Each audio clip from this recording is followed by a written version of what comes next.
तर मित्रांनो, मागच्या भागात आपण पाहिले की कसे दोन नवीन पात्रे या कथेत जोडले गेले.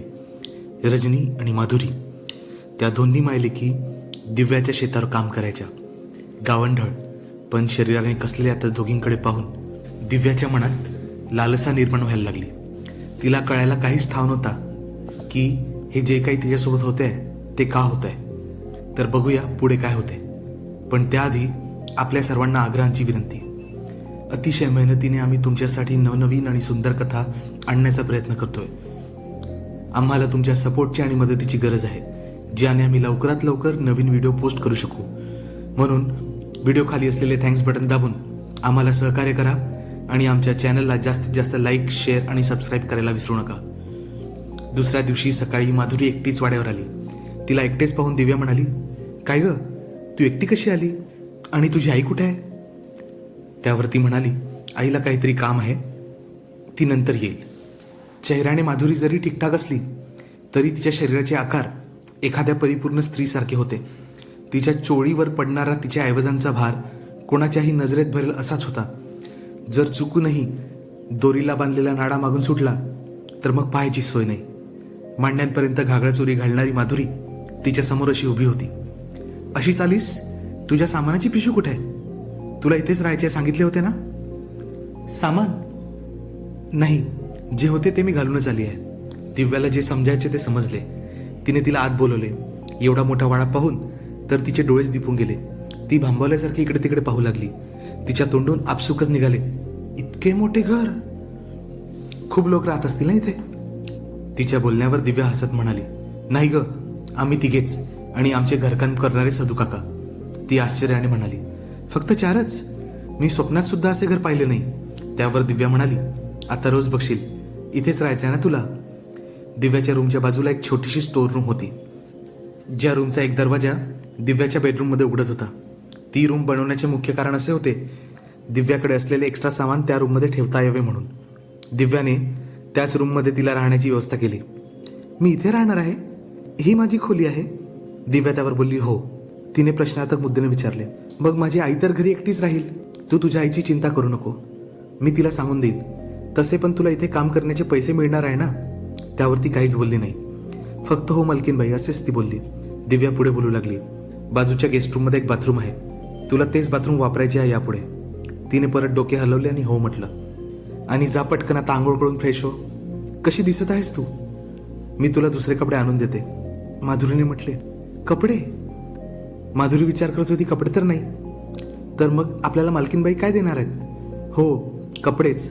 मला माहिती आहे तुझ्याजवळ तू घातलेल्या कपड्यांच्या व्यतिरिक्त काहीच नाही. ती तिला घेऊन गेस्ट रूममध्ये पोहोचली. तिला बाथरूम दाखवले आणि तिला म्हटले, तू आंघोळ कर, मी कपडे घेऊन येते. ती सरळ तिची नणंद स्वराच्या रूममध्ये गेली आणि तिथून 3-4 जोडी सलवार कुर्ती घेऊन आली. तिने जाणून बुजूनच जुनेच कपडे आणले होते की जे स्वरा वापरत नव्हती. ती बाथरूमजवळ पोहोचली तर माधुरी तिथेच उभी होती. तिला पाहताच दिव्या म्हणाली, काय झालं, आज जाऊन आंघोळ कर ना पटापट. त्यावर माधुरी म्हणाली, इथे पाणी कुठे आहे? दिव्याला तर हसायलाच आलं. ती म्हणाली, अगं पागल मुली, इथे कोणती विहीर नाही जिथून तुला पाणी काढून आंघोळ करायची आहे. हे बघ, जे वरती दिसतंय ना त्याला शॉवर म्हणतात. त्याचा नॉब खाली आहे. तो उजव्या बाजूला फिरवला की पाणी सुरू होते, डाव्या बाजूला फिरवला तर बंद होते. माधुरी विस्पारल्या डोळ्याने शॉवरकडे पाहत होती, कारण तिने शॉवर आपल्या आयुष्यात पहिल्यांदाच पाहिला होता. दिव्या पुढे बोलत होती, हे बघ, इथे साबण ठेवलेली आहे, आंघोळ करून बाहेर ये.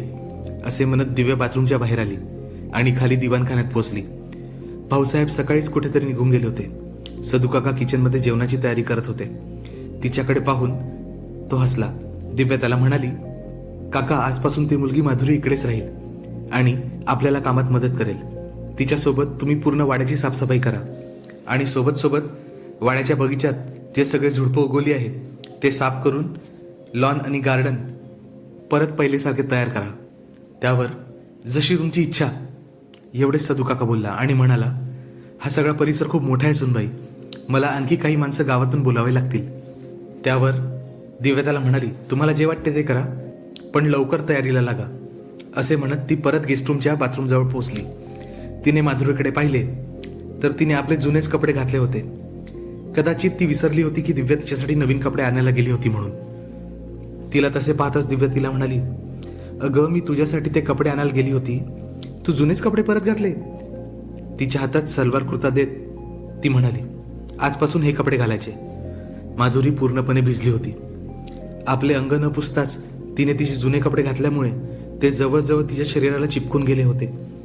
तिची चोळी आणि तिचा छोटासा घागरा तिच्या मांड्यांना चिपकला होता आणि यात ती मागे हात करून चोळीची नाडी बांधण्याचा प्रयत्न करत होती. तिला तसे पाहताना दिव्या म्हणाली, अगं काय झाले? त्यावर काहीशी त्राशिक चेहरा करत ती म्हणाली, मागची नाडी बांधता येत नाही. घरी नेहमी आईच बांधून द्यायची. तिच्याकडे पाहून तिला लक्षात आले की तिच्या कच्च्या वयातच तिच्या यौवनाचा भार तिला सोसत नाही. तिच्या भिजलेल्या देहात तिच्या शरीराचा पूर्ण आकार उकार दिव्या पूर्णपणे पाहू शकत होती. दिव्या तिच्या मागे येऊन उभी राहिली. मागून चोळीची नाडी न लागल्यामुळे तिची पाठ पूर्णपणे उघडी दिसत होती. तिकडे पाहताच दिव्या तिला म्हणाली, तू ब्रा घालत नाहीस का? ब्रा? कदाचित हा शब्द माधुरी पहिल्यांदाच ऐकत होती. तिच्याकडे बघत दिव्या तिला समजावू लागली, अगं तेच ज्या स्त्रिया चोळी ब्लाऊजच्या आत घालतात. तुझी आई नाही घालत का? त्यावर माधुरीने नकारार्थी मान हलवली. दिव्याला कळले होते जिच्याकडे घालायलाच कपडे नाही तिच्याकडे अंडरगार्मेंट्स काय असणार. तिला वाटले आपण तिची मदत करावी. तिने विचार केला. मग तिने तिच्याकडे पाहत तिला विचारले, बरं ठीक आहे, एक सांग तुझं साईज काय आहे? ती परत पुतळ्यासारखी स्तब्ध झाली. तिला काहीच कळले नाही. त्यावर दिव्याने सरळ सरळ आपले बोट तिच्या छातीकडे दाखवत तिला विचारले. तिच्या अशा इशाऱ्यामुळे माधुरी लाजली आणि दिव्याने दिलेल्या कपड्याने स्वतःला समोरून झाकू लागली. दिव्या आता म्हणाली, अगं अशी लाजतेस काय? मीच देते तुला माझ्या जवळच्या जुन्यावाल्या. पण एक काम कर, आता आपले हात दूर कर, मला जरा बघू तर दे. असे म्हणत दिव्याने स्वतःच तिचे दोन्ही हात तिच्या गळ्यापासून हटवले. त्यामुळे आता दिव्याला बघता येऊ शकत होते. तिने तिला परत मागे फिरवून चांगल्याने निरीक्षण करून पाहिले आणि मनात काहीसा विचार करत ती आपल्या रूममध्ये गेली आणि तिथून अंडर गार्मेंट्सचे जुने 2 जोड तिच्यासाठी आणले आणि तिला म्हणाली, आता हे घालत जा. हे कसे घालायचे आहे ते सुद्धा माधुरीला माहीत नव्हते. दिव्या हसतच म्हणाली, अरे देवा, आता काय, एक काम कर, मीच शिकवते तुला कसं लावायचं ते. चल पटकन चोळी काढ. तिचे बोलणे ऐकून माधुरी लाजली आणि थोडी मागे सरली. आता दिव्याला राग आला होता. ती म्हणाली, अगं लाजतेस का? जे तुझ्याजवळ आहे ते माझ्याजवळ पण आहे. जे तुझ्याजवळ ठेवलं आहे ते पण माझ्याजवळ आहे. पण माधुरी काही ऐकणार नाही हे तिला माहीत होतं. म्हणून तिचे दोन्ही हात वर करून चोळी तिच्यापासून दूर गेली आणि पुढच्या क्षणात दिव्याला जे काही दिसले त्यामुळे स्वतः एक स्त्री असून सुद्धा माधुरीच्या भारदस्त यवनांकडे पाहून तिचे श्वास दडदड करायला लागले. 20 वर्षाची असून सुद्धा ती अगदी परिपक्व होती. तिचे आकार उकार तर दिव्यापेक्षाही मोठे होते. तिच्याकडे पाहतच दिव्या म्हणाली, काय वय आहे ग तुझं? त्यावरती ती म्हणाली, मालकीनबाई 20 वर्ष. या 20 वर्षातच एवढं वजन घेऊन फिरतेस तू? दिव्या हसत बोलली. मग काहीशी सावरत दिव्याने तिला अंडरगार्मेंट्सचा वापर कसा करायचा, कसे घालायचे ते समजून सांगितले आणि खट्याळपणे म्हणाली, आता समजले ना की मलाच रोज यावे लागेल हे सगळं पाहायला? त्यावर आता माधुरी म्हणाली, नाही, मला आले, आता मी करू शकते. असे म्हणत ती हसली. दिव्या सुद्धा तिच्यावर हसत बोलली, जर मला करावे लागले तरी काही प्रॉब्लेम नाही. तसेही अतिशय कोमल आणि गुबगुबीत आहेत तुझे अवयव. असे म्हणत दिव्याने हात मारून घेतला. त्यावर माधुरी म्हणाली, मालकीनबाई तुम्ही पण ना खूपच आहात. आणि ती जायला निघाली. तेवढ्यात दिव्या तिला परत म्हणाली, अगं ते एक कमरेखाली घालायचे अंडरगार्मेंट आहे ना, ते तर तू स्वतःच घालशील ना की मला शिकवावे लागेल? त्यावर माधुरी हसत म्हणाली, नको नको मालकीनबाई, तुमचा काही भरोसा नाही. तुम्ही सरळ माझा घागडा सोडून काढाल मला शिकवायसाठी. आणि दोघीही खूप जोरजोराने हसू लागल्या. सायंकाळी दोघ्या जणींनी मिळून सदू काकांना घरकामात आणि स्वयंपाकात मदत केली. भाऊसाहेब डायनिंग टेबलवर येऊन बसल्यावर दिव्याने माधुरीची ओळख करून दिली. ही माधुरी आहे, मी ठेवून घेतलं हिला घरची साफसफाई आणि कामासाठी. भाऊसाहेबांनी तिच्याकडे एक नजर पाहिले आणि फक्त हो म्हणाले. माधुरी जेव्हा भाऊसाहेबांना पाणी वाढायला गेली ती वाकली. त्यामुळे ओढणी न घातलेल्या माधुरीच्या नितळ यौवनांचे दर्शन भाऊसाहेबांना झाले आणि दुसऱ्या क्षणी त्यांनी आपली मान वळवली. त्यांची ही प्रतिक्रिया दिव्याने लगेच टिपली आणि तिला आनंद झाला की ज्या व्यक्तीला ती मनापासून प्रेम करते ते भाऊसाहेब सुद्धा तिच्या व्यतिरिक्त दुसऱ्या कोणत्या स्त्रीकडे पाहत सुद्धा नाही. इकडे जेवण झाल्यावर दिव्यासमोर सगळ्यात मोठा प्रश्न होता रात्रीचं कसं. कारण आता माधुरी तिच्यासोबत बाजूच्या रूममध्ये झोपणार होती आणि तिला भाऊसाहेबांसोबत मजा मारायला त्यांच्या बेडरूममध्ये जायचे होते. तिला आणि स्वतः भाऊसाहेबांना सुद्धा त्याची चटक लागली होती. जर चुकूनही माधुरी मध्यरात्री उठून दिव्याच्या रूममध्ये आली आणि तिला ती तिथे दिसली नाही तर. पण तरी तिने भाऊसाहेबांना दबक्या आवाजात सांगितले, ती माधुरी झोपल्यावरच मी तुमच्या रूममध्ये येईल. आता आपल्या रूममध्ये दिव्या अगदी आतुरतेने माधुरी झोपायची वाट पाहत होती. तिच्या शरीरात जणू आगच लागली होती. तेवढ्यात तिला माधुरीच्या रूममध्ये लुडबुड करण्याचा आवाज आला. तिने माधुरीला विचारले, काय झाले? माधुरी जागीच होती. ती लगेच तिच्या रूमच्या बाहेर आली. त्यावर दिव्याने तिला विचारले, का ग, अजूनपर्यंत झोपली का नाहीस? त्यावर माधुरी म्हणाली, झोप लागत नाहीये. रोज आईसोबत झोपायची सवय आहे ना, त्यामुळे. एवढं मोठं घर, माहीत नाही मला कसंच वाटतंय. दिव्या त्यावर म्हणाली, अगं वेडीच आहेस, त्यात काय झालं? बाजूच्या रूममध्ये आहे ना मी, झोप बिंदास्त. तिच्या बोलण्यावर मान डोलावत माधुरी रूममध्ये गेली आणि इकडे दिव्या तिच्या झोपण्याची वाट पाहू लागली. बरोबर 1 तासाने रूममध्ये जाऊन पाहिले तर माधुरी अगदी ढारढूर झोपली होती. तिच्या रूममध्ये खूप गरम वाटत होते. रूममध्ये पंखा सुरू होता तरी पण सुद्धा. म्हणूनच काय, तिने आपले कपडे काढून ठेवले होते आणि ती अंतर्वस्तावरच झोपली होती. तिच्या देहयष्टीकडे पाहून दिव्या हरकूनच गेली. तिला वाटले की तिच्यावरून हात फिरवावा, पण तिने कसे तरी स्वतःच्या मनावर आवर घातला आणि हळूच दरवाजा टेकवत आपल्या रूमच्या बाहेर पडली आणि खाली भाऊसाहेबांच्या रूममध्ये शिरली. भाऊसाहेब तिचे हसून स्वागत करत म्हणाले, या, मी तुमचीच वाट पाहत होतो. भाऊसाहेब पूर्णपणे उघडे स्वतःच्याच अवयवांशी खेळत होते, जणू ते तिच्यासाठी स्वतःला तयार करत होते. दिव्याने सुद्धा हसतमुखाने आपला एक हात चोळीच्या हुकजवळ नेला आणि ती सुद्धा वस्त्रबंधनातून मोकळी होत त्यांच्या कुशीत शिरली. आणि नंतर काय झाले हे तर आपल्या सगळ्यांना माहीतच आहे. 4 वाजताचा अलार्म वाजला. दिव्या खडबडून जागी झाली तर भाऊसाहेबांच्या बाहुपाशात ती वेढलेली होती. दोघेही पूर्णपणे मोकळेच होते. तिने भाऊसाहेबांना सांगितले होते की माधुरीला कळू नये म्हणून मी रोज आपल्या रूममध्ये परत जाईल. त्यानुसार तिने अलार्म लावला. ती उठली आणि पटापट कपडे घालून निघू लागली. पण जाता जाता परत तिने प्रेमाने भाऊसाहेबांच्या ओठावर आपले ओठ टेकवले आणि त्यांच्या डोक्यावरून हात फिरवला आणि ती त्यांच्या रूमच्या बाहेर जायला निघाली. दिवाणखान्यात एक छोटी खिडकी होती. त्यातून वाड्याच्या बाहेर असलेल्या मोठ्या दरवाजापर्यंत नजर जात होती. ती तिथून जात असताना तिला असे वाटले कोणीतरी शाल पांघरून त्या दरवाजाजवळ उभा आहे. ती दचकली आणि स्वतःला सावरत इकडे तिकडे बघून गुपचूप पाहू लागली. तिला असे वाटले की या वाड्यात कोणीतरी शिरण्याचा प्रयत्न केला होता, पण तो येऊ शकला नाही. तिच्या मनात आणखी एक कल्पना आली की आपला दीर प्रताप तर नाही ना. म्हणून ती पटकन स्वतःला सावरत आपल्या रूममध्ये आली. तिच्या डोक्यात त्याच आकृतीचा विचार येत होता. वाड्यात घुसण्याचा प्रयत्न कोणी केला? आता तिला माधुरीचाही विचार आला. ती अलगद तिच्या रूममध्ये शिरली. माधुरी अजूनही तशीच बेभान झोपली होती, पण आता ती पाठमोरी होती. तिच्या वळणदार पाठमोऱ्या उघड्या शरीराकडे बघून दिव्या विचार करू लागली की ती जेव्हा लग्न होऊन या वाड्यात आली होती तेव्हा ती सुद्धा एवढीच सळपातळ होती. तिची कंबर माधुरीच्या कमरे एवढीच होती. फक्त फरक एवढाच होता की माधुरीची कंबर लहान आणि बाकीचे सगळे अवयव मोठे मोठे होते. आता दिव्या न राहून तिच्या बेडजवळ येऊन बसली. तिच्या पाठीवरून कमरेपर्यंत हात हलकेच फिरू लागले. माधुरी त्या स्पर्शाने झोपेतही थरारली. तर मग दिव्या लगेच उठून बाहेर आपल्या रूममध्ये आली. आता मात्र तिच्या डोक्यात 2च विचार सुरू होते. पहिला, जो व्यक्ती वाड्यात शिरण्याचा प्रयत्न करत होता तो कोण होता? आणि दुसरं म्हणजे दिव्या ठीक तर आहे ना?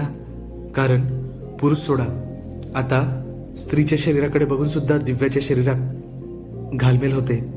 तिच्या मनावर तिचा ताबा राहत नाही. सकाळचे 9 वाजले होते. माधुरीच्या आवाजाने उठली. ती तिच्यासाठी चहा घेऊन आली होती. ती फ्रेश होऊन लगेच खाली आली तेव्हा भाऊसाहेब काहीतरी कागद पाहत होते. तिच्याकडे बघत भाऊसाहेबांनी तिला विचारले, झोप झाली तुमची? त्यावर दिव्या त्यांना म्हणाली, माहीत नाही, आजकाल मला खूप वेळपर्यंत झोप लागते. त्यावर भाऊसाहेब तिच्याकडे प्रेमाने बघत म्हणाले, काय आहे ना, आजपर्यंत तुम्ही पहाटे 5 वाजताच उठत होत्या, त्यामुळे त्याचीच कसर भरून काढण्यासाठी तुम्हाला भरपूर झोप लागते.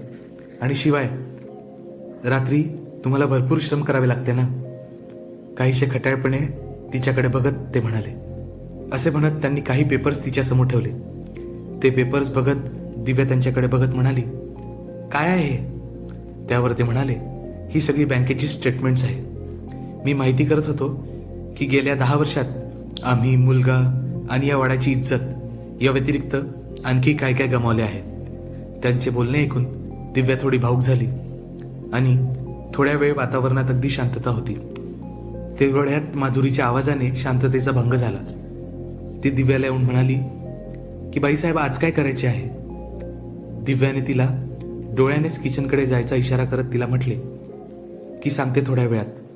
ती भाऊसाहेबांकडे वळली आणि त्यांना म्हणाली, आज मी जरा परत एकदा शेताचे चक्कर मारून येते. त्यावर भाऊसाहेब म्हणाले, का बरं, काय झाले? तर दिव्या म्हणाली, माझी अशी इच्छा आहे की आपण शेतीची कामं परत सुरू करावी. तर भाऊसाहेब म्हणाले, ठीक आहे, मी बघतो काय ते. पण दिव्या त्यांना म्हणाली की बाबासाहेब, यावेळी शेतीची कामे मला बघू द्या, मी करून बघते माझ्या पद्धतीने. अतिशय लाडीकपणे डोळे मिचकवत शरीराचा कोन करत ती भाऊसाहेबांना म्हणाली. भाऊसाहेब तिच्या अदांनी एवढे घायाळ झाले होते की ते तिला नाही म्हणूच शकत नव्हते. दिव्याने नेहमीप्रमाणे कार काढली. ती शेताकडे जायला निघाली. वाटेत तिने हा सुद्धा विचार केला की रजनीला सुद्धा काही प्रश्न विचारता येईल, कारण तिला सुद्धा आपल्या परिवाराबद्दल आणि नवऱ्याबद्दल बऱ्याच गोष्टी माहीत असेल, कारण ती दिव्याच्या लग्नापूर्वीपासूनच तिथे होती. असाच मनोमन विचार करत ती शेताजवळ आली आणि मागच्या वेळी रजनी तिला जिथे भेटली होती, आपली कार पार्क करत ती रजनीला इकडे तिकडे शोधू लागली. पण रजनी काही तिला दिसली नाही. ती चालत चालत रजनीच्या झोपडीमध्ये आली. त्या झोपडीचा दरवाजा उघडाच होता. तिने आत डोकावून पाहिले, पण तिला कोणीच दिसले नाही.